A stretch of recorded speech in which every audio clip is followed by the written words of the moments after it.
So this is how you create a French knot. So what you want to do is bring your needle up through the fabric and pull it through. And then taking the end and the end of your needle, you're going to wrap this around the needle. So we'll do 3 rotations.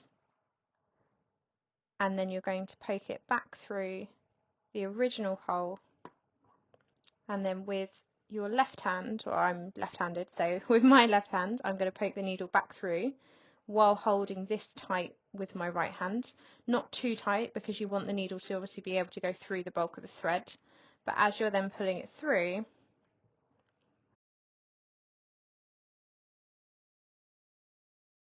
you want to wiggle it around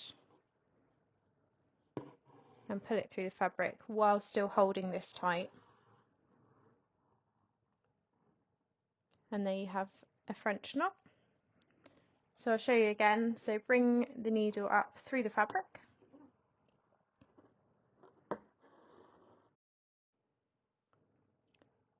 So this time we'll just wrap it around once. So wrap it around the needle, and then it's going to go back in to the same hole. So again, with your left hand, hold the needle end while holding the end of the thread with your right hand and holding that fairly tight.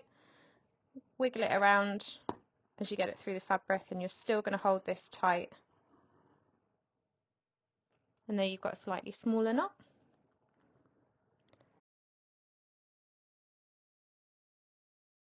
So the more times you wrap it round the needle, the larger your knot's going to be.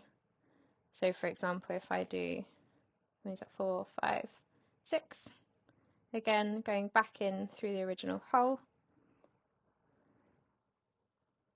and pull the needle through the fabric. If it will go.